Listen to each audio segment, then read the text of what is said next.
بسم الله الرحمن الرحيم. انت مميز عشان قدرت توصل للفيديو ده. النهارده هنكمل شرح تعليم الافتر افكت. في الحلقه اللي فاتت اتكلمنا عن واجهه البرنامج واستيراد الملفات ودرجه الوضوح والزوم، واتكلمنا عن شريط الادوات ونقطه الارتكاز وخطوط التماس. طبعا اللي ما شافش الحلقه اللي فاتت يا ريت يرجع يشوفها ويرجع لنا يكمل معنا. خليكم معنا.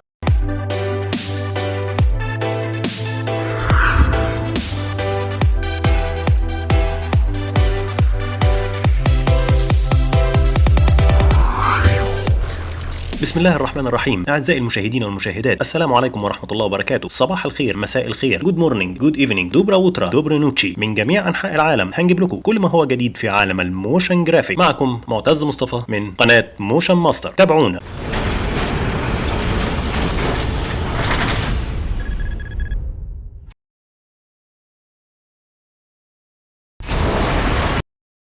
في الحلقة دي هنتكلم عن طرق ربط اللايرز ببعضها البعض. أول طريقة عشان تربط 2 لاير ببعض هي البري كومبوز. احنا خدنا يعني ايه كومبوزيشن، وقلنا الكومبوزيشن هي السلة الكبيرة اللي احنا بنحط فيها كل الصور والميديا والصوتيات بتاعتنا اللي احنا هنكون بيها الفيديو بتاعنا. وقلنا ان احنا عشان نعمل كومبوزيشن بنيجي نقف هنا او بندوس هنا ونقول نيو كومبوزيشن او كنترول ان. اوكي، وده بيدينا اعدادات الكومبوزيشن بتاعتنا، واللي احنا بنقدر نختار من الاعدادات المسبقة اللي موجودة عندنا اي مقاسات احنا عايزينها. وليكن هنختار ال 720 اللي هي ال HD. هنقول اوكي. دي الايه الكومبوزيشن. لو عايزين نعمل بري كومبوزيشن، يعني ايه بري كومبوزيشن؟ بري كومبوزيشن يعني سلة صغيرة جواها بعض العناصر او بعض اللايرز، ودي بتبقى جوه السلة الكبيرة بتاعتنا اللي هي الكومبوزيشن. يعني لو عندنا 2 لاير بالشكل ده،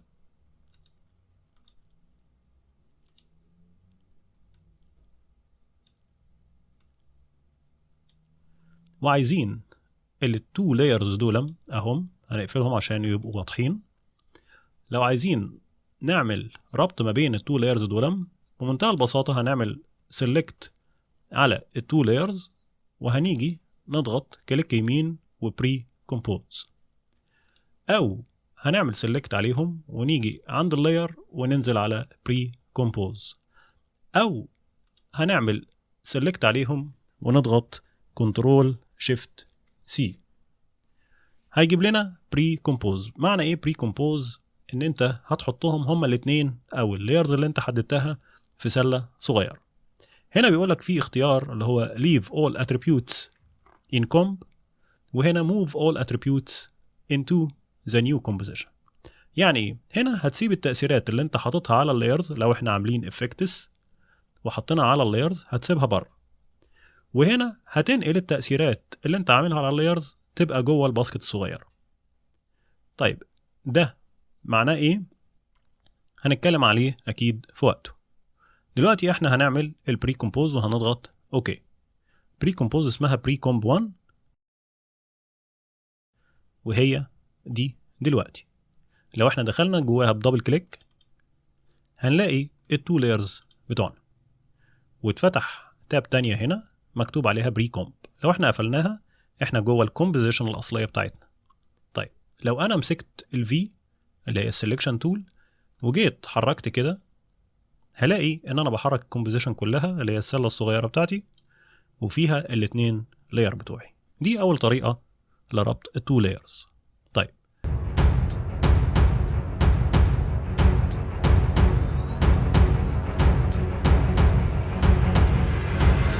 تاني طريقه لربط اللايرز ببعضها البعض هي البيرنت. لو احنا عندنا شكلين او 2 لاير، سواء نول او سواء لايت او سواء اي لايرز، نقدر نربطهم بالبيرنت. ايه هي البيرنت؟ البيرنت يعني انت بتعمل عيلة مكونة من اباء بيرنت وتشيلدرن ابناء. طيب البيرنت والتشايلد ده ممكن يكون لاير وده لاير تاني. ده هنخليه التشايلد اللي هو الدايرة، والبيرنت بتاعها او الاب بتاعها هيكون المستطيل. فهنيجي عند التشايلد ونمسك البيك ويب دي ونشدها كده ونسيبها على ده. كويس. ده معناه ان ده مربوط بده، فاذا لو ده اتحرك ده هيتحرك معاه. طيب تعالوا نشوف. هنضغط هنا نفتح الخصائص بتاعتنا، خصائص الحركة ترانسفورم، وهنيجي عند البوزيشن هنا نحرك ده. هنلاقي ان وانا بتحرك كده بيتحرك معايا التشايلد اللي هو اللاير ده. لازم نعرف ان اول حاجة في البوزيشن هنا دي اسمها محور اكس اللي هو يمين شمال، والتاني هو محور واي اللي هو فوق او تحت. اوكي، فلو احنا حركنا الاكس هنلاقي ان هو بيتحرك، حركنا الواي بيتحرك، حركنا الروتيشن بيلف معانا. كويس قوي. طيب لو احنا جينا مسكنا التشايلد ده وفتحنا خصائص الحركة بتاعته من هنا وجينا حركنا اي حاجة من دي، هتلاقيه ان هو يتحرك ولكن لوحده، هو التشايلد. لكن لو البيرنت بتاعه اتحرك هيتحرك معاه. تمام. دي طريقة الربط التانية. طيب لو احنا عايزين نفك الربط ده هنعمل ايه؟ هندخل على القائمة دي وندوس من هنا none تحت العمود اللي هو مكتوب parent. لو ده مش ظاهر عندنا هندوس toggle switches وده هيظهر معانا بالشكل ده، او هنضغط هنا وندوس الكولومز ونظهر من هنا البيرنت. اوكي. كذلك من هنا بنقدر نعمل سويتش ما بين التوجل سويتشز والمود. دي المودز ودي السويتشز. طبعا هنعرف يعني ايه الكلام ده بعدين. دي كانت تاني طريقة لربط التو لايرز ببعضهم البعض. تالت طريقة ان احنا لو عندنا لاير زي مثلا المربع، انا هشيل اللاير الدايرة، عندنا اللاير اللي هو المستطيل ده، وعايزين نعمل لاير تاني ويكون هو ولكن مربوط بيه. كل اللي احنا نقدر نعمله ان احنا نيجي عند edit وننزل هنا هنلاقي فيه copy with property links، يعني تكبيره تعمل نسخة منه مع الخصائص اللي موجودة فيه. احنا كده عملنا copy وهنضغط هنا وهنعمل مرة تانية paste. اللاير اللي اتحط فوق ده هو عبارة عن لاير زي اللي تحت بالظبط ومحطوطين فوق بعض. طيب لو فتحنا هنا هنلاقي الترانسفورم خصائص الحركة بتاعتنا، ولو فتحنا هنا خصائص الحركة بتاعت التاني هنلاقيها بالشكل ده، ولكن هنلاحظ ان هنا لون القيم دي لونها احمر والقيم هنا لونها ازرق. كذلك هنلاحظ ان في اسهم هنا عند عناوين القيم، يعني الانكر بوينت نقطة الارتكاز في سهم عندها، البوزيشن، السكيل، وهكذا. ده معناه ايه؟ ده معناه ان كل القيم دهيا مربوطة بالقيم دي. بمعنى اصح لو انا جيت حركت البوزيشن ده كده الاتنين هيتحركوا. تلاحظ ان القيمة دي بقت 970 زي دي، لو انا غيرتها كده بقت دي زي دي. لو انا عايز افصل الاتنين دول عن بعض بكل بساطة هاجي هنا ادوس على السهم ده وعند الايكوال هدوس عليها مرة فهيتشطب عليها وهيبان لي مكان اللاير اللي تحت ده. ده معناه ان انا فصلت البوزيشن هنا عن البوزيشن هنا، ولكن بقية القيم مرتبطة ببعضها البعض. يعني لو انا حركت روتيشن كده هتلاقي ان هو بيتحرك معاه، لو انا غيرت السكيل هتلاقي ان هو بيحصل له سكيلينج برضو. دي تالت طريقة لربط اللايرز ببعضها. رابع طريقة عشان نربط ما بين اللايرز هي الاكسبريشنز.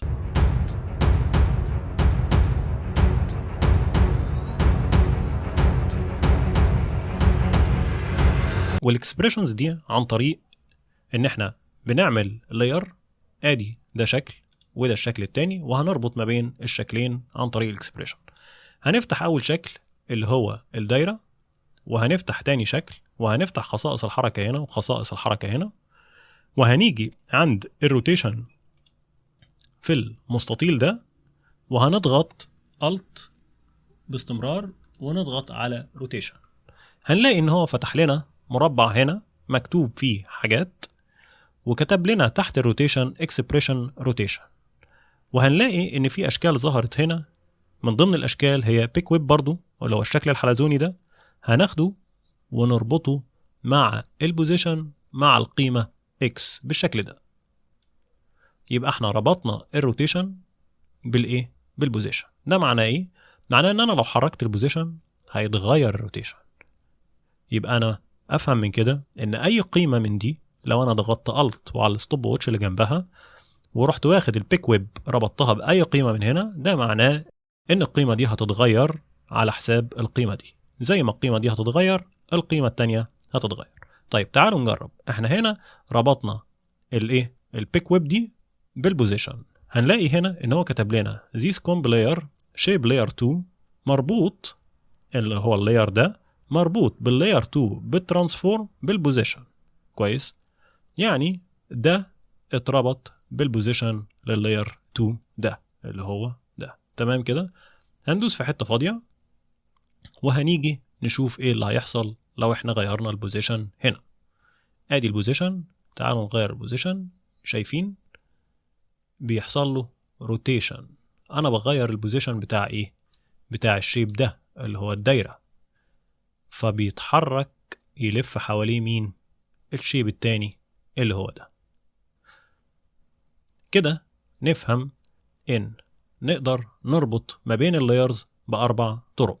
أول طريقة هي البريكومبوز، تاني طريقة اللي هي البيرنت، تالت طريقة اللي هي الكوبي with property links، رابع طريقة اللي هي الاكسبريشن. أتمنى الحلقة تكون عجبتكم. تابعونا واستنونا كل حلقة هنلف العالم ونجيب لكم كل ما هو جديد في عالم الموشن جرافيك. لو عجبتكم الحلقة دوسوا سبسكرايب ولايك، ولو ما عجبتكوش يعني دوسوا لايك برضو عشان تدعمونا، وكمان سيبوا لينا كومنت بايه اللي ما عجبكوش في الحلقة. ولو ما عجبتكوش خالص خالص خالص امرنا على الله، دوسوا ديسلايك وبرضو سيبوا لنا في الكومنتس تحت ايه اللي ما عجبكوش في الحلقة. كان معكم معتز مصطفى من قناة موشن ماستر. اتمنى تكون الحلقة مفيدة ويا رب تعجبكم دايما. مع السلامة.